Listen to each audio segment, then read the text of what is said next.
All right, can everybody see my screen, or if you're having trouble, just let me know. Okay. So, good afternoon, everybody. Welcome to the Friday Lunch and Learn series. My name is Vicenczo Recine, and I'm a physical therapist with Elite Health Services. Today, I'm going to be talking to you about how to program your running to minimize injury risks and maximize your performance. So, brief outline of what we're going to review today. Facts and research about running and injury statistics. Sorry, like I said, I'm going to be letting people in here. So where to start if you're new to running or you're looking to program your own running regimen, and how to begin that, and establishing a baseline so you can test and retest yourself as you begin to train. I want to review some sample plans for the beginner, intermediate, and expert runner, and then just quickly touch on some cross-training tips and techniques and recovery, and then just general overall tips and tricks for running and training. So this gentleman here is David Goggins. He's a retired Navy SEAL, and he's an avid ultra marathon runner, and he's got many podcasts on Apple Podcasts and Spotify, and he often talks about pushing your body to the limit because it can take it. And you get better in that sense because you start to realize your body can take more than what you think, and you're running into more of a mental block than a physical block. And as a competitor myself, I really admire that attitude, and I think running is a great activity to test yourself and really see what you're made out of. However, as much as I do love that attitude and mentality, it can come with some detrimental effects. So the PT side of me has to step back and say, okay, you have a competitor on your hands, and they want to work hard, they want to push their body, they want to see what they can do. However, having a regimented plan and baseline testing to reevaluate yourself and prevent injuries is extremely important. So on one hand, I think pushing yourself is great, but if you're new to running or if you're programming for the first time, it's important to know how to do it properly to avoid as many injuries as you can. Because as you start running more and start training more, getting injured, unfortunately, is part of many sports, but there are many ways to mitigate that risk. So some statistics from the research here. A systematic review showed that a one-year injury rate was 27% in novice runners, 32% in long-distance runners, and 52% in marathon runners. It's probably a bit higher in the marathon runners simply because they're running more, so they have a higher chance of getting injured. About 80% of running injuries are due to overuse injuries. So you're not seeing the typical ankle sprain or knee sprain as you would in many other sports, simply because those athletes aren't coming in contact with those high stresses or high velocity impacts.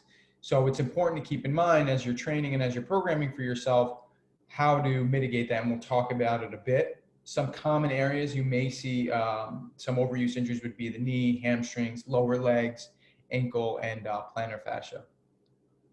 There is strong to moderate evidence that was found that showed people with a previous injuries, and depending on the duration of the injury or how many injuries, can increase their risk for getting hurt again. And also using orthotics or inserts was shown to have an increase in running risk as well. What I will say is that, and what you may not see in the research when reading it, is they don't typically talk about if they were custom orthotics or if they are not.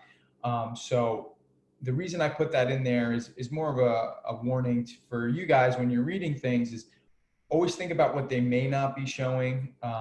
And for instance, in this case, although that may be true, what I see clinically with my patients is the people who run into more issues using orthotics are the people who are taking, like the Dr. Scholl's off the shelves. And for some people, they work great, they have no issues. But by and large, if you need an orthotic, a custom orthotic is generally better, because when someone is fitting you, they're evaluating you for what your foot needs. So there is less, it's less likely that you're going to get injured using a custom orthotic than you would use, like a Dr. Scholl's. But like I said, for most people, they work great. However, I would say when reading something, and for instance, in this case, just beware that, they may not be painting the whole picture. Some other things to consider when programming for yourself are personal factors. So your age, your sex, your height, your weight, and then, your genetics. Some people might be better suited to do long distance running versus sprinting. And as you begin training, or as you've seen in your past sports history, you may find that one thing suits you better than the other.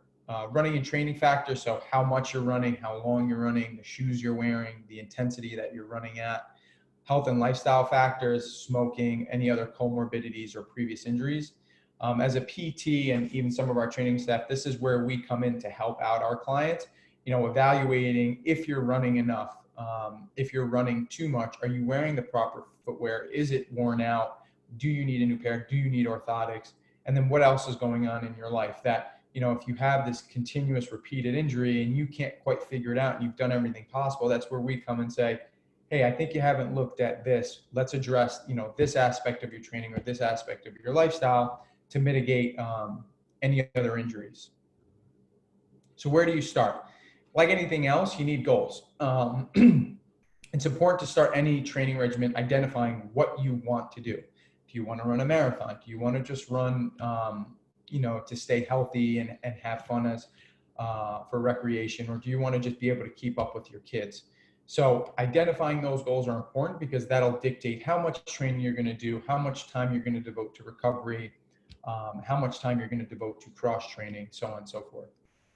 So the next step I typically take my clients is identifying how much time do you have to devote to whatever it is that you're trying to achieve. So in this case, how much time do you have to devote to your training schedule? And now when I say how much time you have, that includes how much time can you devote to warming up? How much time can you devote to training? How much time can you devote to recovery? And what I find in my clients is oftentimes they're very good at the warming up and the training piece, but the recovery slips by the wayside. And, that's something I really advise people to not let happen.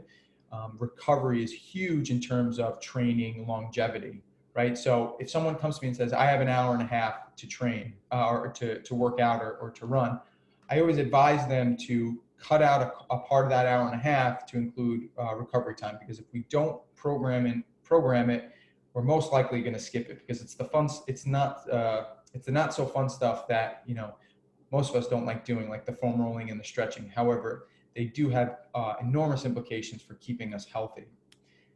And then also keeping a track of how much time you're training as you continue to train and you're tracking daily time spent training and weekly and monthly. It's easier to go back to see where things may or may not be working. Maybe you're investing more time than you need to into your running training, or maybe you're not investing enough. So if you're tracking it, it's a lot easier to go back and find out where the mistakes are. And again, identifying what type of running you want to do, that kind of goes along with the goals you have. If you want to be a marathon runner, obviously, more of your training is going to be in long distance running instead of, short interval training. So baseline, we all need baselines, whether it's, running training or strength training. It's helpful for you as an individual to identify, okay, where am I at? Where do I want to be? And what do I need to do in between that to achieve the goals that I want? In your higher level athletes or your elite runners or Olympians, they're typically doing VO2 max tests, which just shows how much oxygen they're taking up at the higher intensity of exercises or higher level runs. And then lactate thresholds and running economy. Now, these are fancy tests that you can do. They're certainly available to the public. But, if you're a new runner, these aren't exactly necessary to begin identifying how to put together a training regimen. There is a gentleman named Dr. Jack Daniels, and he came up with a VDOT number. And I'm not going to jump into what that means too much. However, it's a number that you can use to create a training plan. And we're going to jump into that a little bit. Another thing you can do to identify a baseline of yours is do test runs. So for instance, running a mile and seeing how long it takes you, running a 400-meter dash and seeing how long it takes you, and then developing a plan for that. Going back to that VDOT number there, if you see this app here, and again, this video is going to be posted to YouTube, so you'll have access to the to the link there. If you go onto that website, you can plug in, for instance, let's say you run a 8-minute mile. You plug that in and that'll give you your VDOT number, and it'll help identify what training paces you should be using. So if we look at this chart here, I just picked the VDOT number. If you see on the left is 34. And then all these times here are what you would be running. So for instance, if you ran a mile, let's say you ran a mile yesterday and you timed it at 8 minutes and 14 seconds. That means your VDOT number is 34. Okay, so this chart is solely for identifying your VDOT number. And again, the link I posted will give you the VDOT number and then spill out all the training paces for you. But if you like, pen and paper and you're old fashioned like I am, the book is a great resource. Just so you see what it looks like. And I also posted the link further down in the PowerPoint. But after you identify that VDOT number, you take it down to a chart where you can see at the top here, it identifies different paces. And I'll zoom in a little bit. So at different paces, for instance, an easy pace or a marathon pace that you see at the top, this will show you, if you want to do an easy run, right, and you had your VDOT at 34, well, you should be running that mile in about 11 minutes and 32 seconds. If you want to run a little bit faster, for instance, a marathon pace, you want to be running that mile in about 10 minutes. Okay. So using a VDOT number is a helpful way to start to identify how you're going to pace out your runs. And Dr. Daniels identifies certain runs with different terms. So for instance, like easy pace and marathon pace that you see at the top. And basically all it means is these runs classify your training in different intensities and time. So an easy run would be something you use to just start to improve your cardiovascular system. Great tool if you're new to running and you're just looking to get started and get your feet wet. So with an easy run, you'll be starting at about 60 to 74% of your heart rate max, okay? And these runs can range anywhere from 10 to 16 minutes. So will typically consist of a warm-up run or a cool-down run or a recovery run. A marathon pace is usually for you to experience what race pace will feel like. So let's say you're training for a marathon, and as you start to get closer to that marathon, you want to start to feel where your body's at when you're running at that speed. So the pace will go up, the intensity will go up a bit, and you're generally running a little bit more. And these will make a little bit more sense as I show you some sample plans, because what you'll see is where they get integrated. Another run that he talks about are threshold runs, and these are used to improve endurance. Again, so you're going up in intensity of your heart rate max, and you're running a little bit longer generally, and there's a little bit of a walk-rest ratio. So let's say you're running for 2 minutes, and then you're resting for 5 or 4, depending on what your protocol calls for. And then interval training is used to improve VO2 max. Again, your body's ability to use the oxygen it takes. And you want to stress the system at race pace. So these runs are used for that because you're running at a higher intensity. As you can see, as we go from easy runs to marathon pace to threshold to interval, the intensity of your heart rate max is increasing. So how do we classify people? So a beginner would be someone who's new to running. They have little to no experience running. And a sample plan would typically look at about 3 times a week with a total of 9 minutes, and then eventually progressing up to about a total of 2 to 5 hours a week in about 14 to 16 weeks, depending on what your goals are and how hard you're willing to push yourself and how your body responds ultimately. An intermediate runner would be someone with some moderate experience. They've been running for a few runs. Maybe they've run 1 or 2 5K races or a 10K. And a training plan for them would look like 4 times weekly, about 3 to 5 hours of total time training weekly. And then someone who's advanced, they have considerable experience. They've participated in a few races. Maybe they were a collegiate or a high school runner. So they've been through this before. They're going to be training a little bit more. So about 5 to 7 times a week and about 4 to 7 hours total for the week. So if we look at a sample beginner pace, and again, that book by Dr. Jack Daniels, I have the link at the end of the PowerPoint here. These are where all these samples are listed. And if you're looking to get into running, I highly suggest you purchase the book and read through it, because there's a ton of great information, and it's helpful to have it in front of you as you're progressing through your running regimen. But just as a bird's eye view here, you can see it starts off very moderate intensity. You're starting off with a walk, and then you're doing a 1-to-1 run walk ratio. So there's plenty of time to build up to increase your intensity. And oftentimes when I share something like this with my clients, their response back to me is, "Oh, that's so easy." Well, the purpose of it is for you to build up to something that's a bit harder without injuring yourself, right? Chances are you could probably do a lot more than what's on the sheet. However, when you run through the protocol properly, you're less likely to get injured in the process. And if you're able to train longer, if you're able to avoid injury, you'll be able to train longer. And that's what we want ultimately, right? We want to be able to do the things we love for as long as possible, and ideally without any pain. So moving on to the intermediate level, you'll see here, this would be the end of about 14 to 16 weeks training at a beginner level protocol. And you could see right off the bat, day one, you're starting off at a 30-minute straight run. So a world of difference in 14 to 16 weeks from a 1-to-1 10-minute run to 30 minutes straight. And then again, moving on to advanced, at the end of an intermediate training program, you're up to about an hour running without any breaks. So again, just looking at these from a bird's eye view, the main goal here is to progress from a very easy, moderate pace to a more intense pace gradually. You have to allow your body to make those adaptations. This way you decrease the risk of getting injured in the process. So cross-training's very helpful for running. The research is abundant and it's very supportive of, A, improving performance, and B, decreasing injury. I typically advise my patients to include some sort of strength training and plyometric training anywhere from 2 to 3 times a week.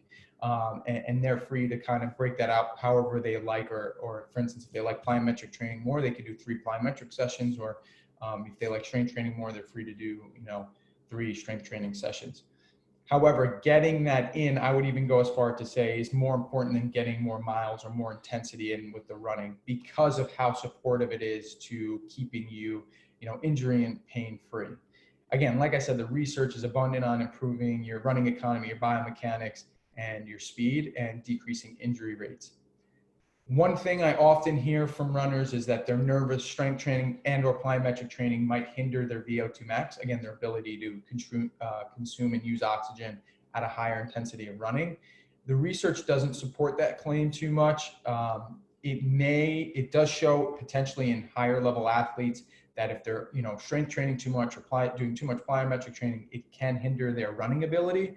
However, if you're the novice intermediate runner, the effect is negligible. So from a PT standpoint, physical therapy standpoint, using strength training, plyometric training is extremely useful to staying healthy while you're running. And lastly, where does recovery fit in? Let's not forget that this includes diet and sleep hygiene, right? The research is very clear that people who sleep less than 8 hours a night are 1.5 times more likely to get injured in any sport. So it's very helpful when you're going through your planning for your running regimen to identify these things and if they need improvement. And if they do, improving them will significantly help you run longer and keep your longevity in your training. How often should you do it? Unfortunately, there's no strict guidelines in how much you should be doing or how often you should be doing it. I advise my patients daily. They should be doing some sort of foam rolling, stretching, or mobility work to complement the running that they're doing. And like I said, it should be programmed with your running time. If you have an hour and a half time every day to train, a portion of that should be devoted to recovery work. And it shouldn't just be before running and after running. These can happen when you wake up in the morning, before you go to bed at night, after dinner, on your lunch break. It's important to keep your body moving. This way it's more adaptable to the stresses it's going to endure in your training. And lastly, make it a priority. Like I said, healthy runners run longer. If you're injured, you always have to step back and address the injury and then start from scratch with your progression again.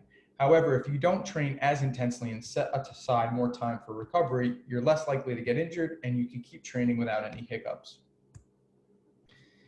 So some simple tips and tricks: test and retest. Always know where you're starting and have a goal for where you want to be, and then intermittently retest. If you have a training program that's set out for 15 weeks, I'd suggest you retest yourself every 4 to 6 weeks. So if you're using that mile time as your baseline, after you've begun your program for 4 to 6 weeks, try that mile again and see if it's improved. You want to know if the program you're on is working, and if it's not, that's okay. Take a few steps back, try and identify where the mistakes were made and fix them so you can achieve your goals. Don't run through an injury. Small injuries tend to eventually develop to be more problematic issues. So I would suggest, as you're running, if you encounter an injury or you feel like something doesn't feel right, step back, talk to a professional, try to address that first. If that means sacrificing some running time and/or intensity, address it and then progress back. You'll thank yourself further along in your training regimen, because you don't want these small little nicks and knacks to turn into something more serious that's gonna put you out and stop you from running. Lastly, challenge your body in non-running sports or activities. So for instance, something like martial arts or rock climbing. Put your body in positions they aren't typically in. This way, you develop some more resiliency. And when your body experiences a new movement or a position it hasn't experienced before, they're like, hey, I've been here before. There's no need for me to get injured because I've trained my hip in this position. I've trained my ankle in this position. Remember, running injuries are usually repetitive in nature. So if all you're doing is running forwards and you're not doing any side-to-side work or any rotational work, you're more likely to get injured because your body's not experiencing it. So the biggest takeaway I'd say is, as you're running, also consider involving yourself in other activities.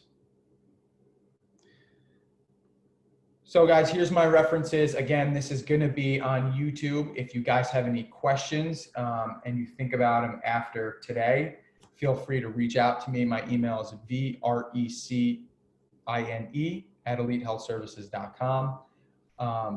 And if anybody's got some questions now, I do have some time and we can answer them.